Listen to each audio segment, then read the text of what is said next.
A country that was supposed to collapse in days is now dictating the terms of its own survival. And the most dangerous material on Earth is quietly changing hands while the world argues about sanctions and ships. 460 kilograms. That number is sitting in every intelligence briefing from Washington to Beijing right now. 460 kilograms of uranium enriched to 60% purity. Not stored, not frozen. Moving. According to three diplomatic sources cited by the Israeli newspaper Israel Hayom, sources drawn from both American government circles and the broader regional intelligence community, Iran has agreed in principle to transfer its entire enriched uranium stockpile out of the country.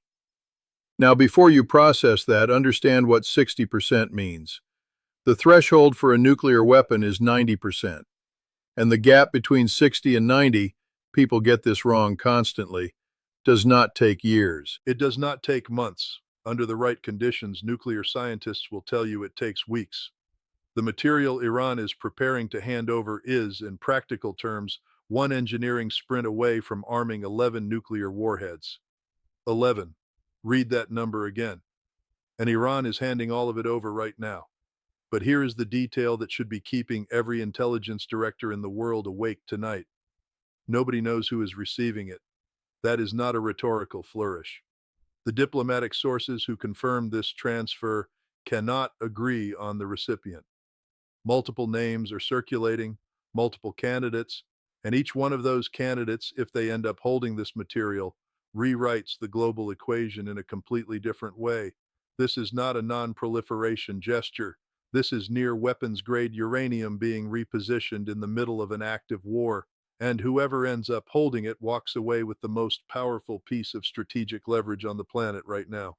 So stay with me, because what I am going to walk you through today is the logic that most analysts are either too cautious or too uninformed to lay out clearly. Who wants this material? Who can realistically receive it? Who is being ruled out and why? And what all of it means for the next chapter of this conflict. If this kind of deep dive analysis is what you come here for, do yourself a favor right now and subscribe. The next development in this story will not wait for you. Let me give you the context most coverage is skipping because people are reading individual headlines without seeing the arc. This war, the American-Iranian War, started when the United States and Israel launched a coordinated strike that killed Iran's supreme leader Khamenei, senior military commanders, and destroyed critical infrastructure. The thinking in Washington was clean and confident. Iran would fracture within days. It would come to the table desperate on American terms. That thinking was catastrophically wrong. What Iran did instead was close the Strait of Hormuz. One decision. 20% of the world's energy supply choked. Bangladesh, a nation of 170 million people, was on the brink of becoming the first country in the modern era to simply run out of fuel. The Philippines declared a national energy emergency. Germany announced that male citizens under 45 cannot leave the country for more than 3 months without military authorization. That is not a precaution. That is the early machinery of a national draft. Germany is preparing for war because of what Iran did to the global energy supply. America did not break Iran. Iran bent the world. 40-something days into this conflict, negotiations opened. 15 points from America, 10 points from Iran. They met in Islamabad and the talks collapsed, not because both sides were unreasonable, but because America violated the ceasefire while still sitting at the negotiating table. While diplomats were exchanging proposals, the U.S. Navy deployed over 10,000 military personnel and dozens of warships to impose a full blockade on Iranian ports. And then American forces boarded and seized an Iranian-flagged cargo ship in open water. Iran called it maritime piracy. Iran's foreign ministry responded by stating publicly there are no plans for a second round of negotiations. Their spokesperson put it plainly: America does not appear serious. And then Iran's ambassador to Russia gave an interview that said something extraordinary. What America could not achieve through war, it will not achieve through negotiation. That is not an emotional outburst. That is a strategic declaration from a country that genuinely believes it is winning. Here is why they might be right. Let us do the math that most coverage ignores. America deployed 10% of its total naval capacity, 10,000 personnel, dozens of warships, and turned back 23 to 25 commercial vessels.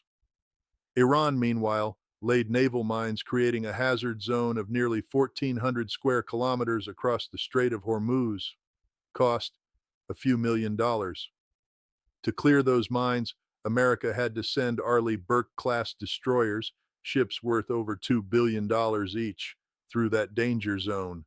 A cheap mine against a $2 billion warship. And America claims it has now destroyed 95% of Iran's mine stockpile. But Iran's decentralized military structure, what they call mosaic defense, 31 provincial combat cells operating independently, means the remaining 5% can still close the strait. The strait is narrow. You do not need much to create chaos. Iran is not trying to defeat America in a conventional war. Iran is trying to make this war too expensive for America to continue. Right now, the math is working in their favor. Now, the uranium. This is where every thread of this story converges. Why can America not simply receive the uranium itself? On the surface, that seems like the obvious answer. America is the one demanding Iran give up its stockpile. So why not take it directly? Iran's deputy foreign minister stated explicitly, not implied stated, that handing the uranium to America is a non-starter. Here is the structural reason. In 2018, America unilaterally walked away from the nuclear deal it had signed. Sanctions came back, commitments evaporated. From Tehran's perspective, giving America physical custody of Iran's most powerful remaining deterrent with nothing guaranteed in return is not diplomacy. It is surrender with extra steps. There is also the American domestic problem. What does America actually do with 460 kilograms of 60% enriched uranium from a country it is technically still at war with? It cannot store it quietly without triggering enormous political controversy. Republicans would call it a security risk. Democrats would call it a war trophy. Nuclear non-proliferation lawyers would raise questions about custody chains and international law.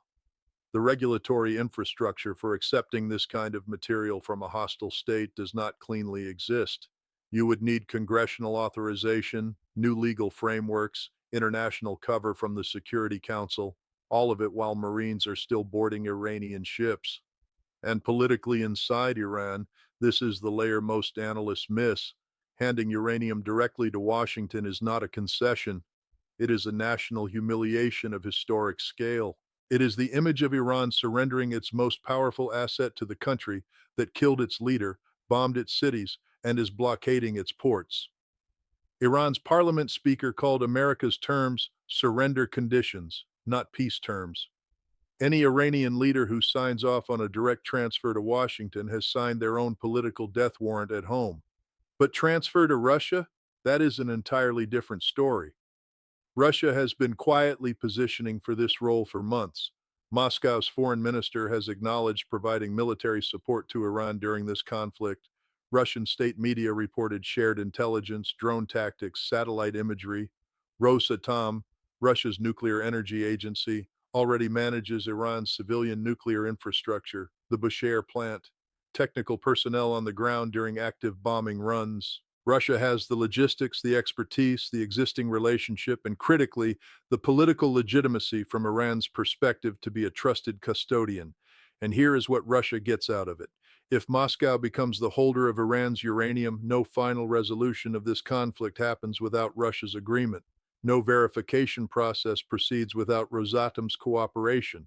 Russia, which entered this war as a supportive observer, exits as the essential broker, without firing a single shot. That is not luck, that is months of patient, deliberate positioning. And now pull back even further because this story does not end at the Strait of Hormuz, it ends in East Asia.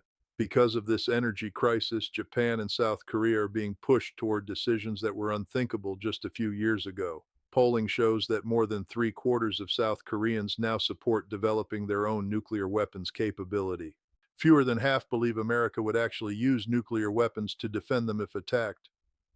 Meanwhile, Japan already holds approximately 45 tons of weapons-grade plutonium. It has ballistic missile technology and aircraft capable of nuclear delivery. Experts say Japan could assemble a nuclear device within months if the political decision were made. If Iran survives this war with its nuclear knowledge intact and Russia as its strategic custodian, what signal does that send to Seoul and Tokyo? It sends the message that nuclear capability is the only real insurance policy in a world where American security guarantees expire without notice. And if Japan and South Korea move toward nuclear weapons, China has already warned explicitly that Beijing would consider this an existential provocation. You pull this thread, and it does not stop at the strait. It ends in a world with 6, 7, 8 nuclear armed states in the most volatile region on Earth. And all of it pivots on what happens to 460 kilograms of uranium. Two roads lie ahead. Road 1: Iran transfers the uranium to Russia.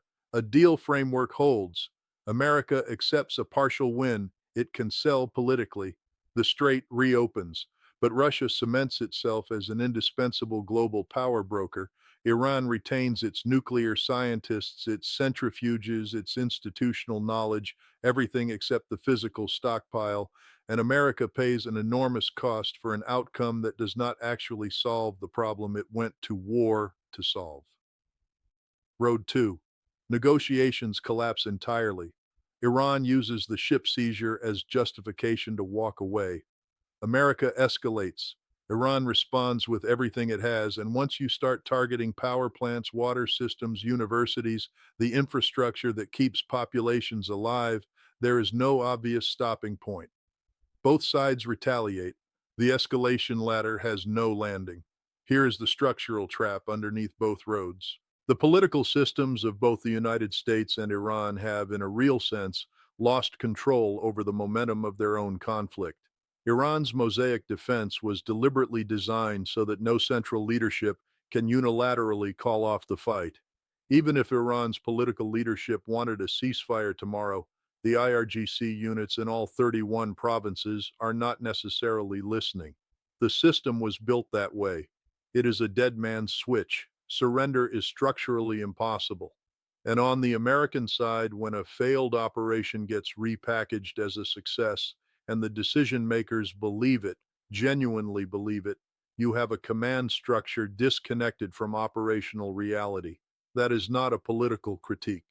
That is a description of a dangerous gap between what is true and what is being acted upon. Both sides walked into this trap, and right now, Russia is watching all of it, quietly, patiently, waiting for the moment when it becomes indispensable to whatever comes next. 460 kilograms of uranium. That number started this story, and it closes it. Because what hangs on this material is not just a nuclear deal, it is the question of who holds leverage, who sits at the table, and what kind of world gets written on the other side of this war. The situation is moving. Iran's military has promised a response to the ship seizure. Pakistani mediators are trying to hold together a process both sides are actively undermining. And Moscow is waiting.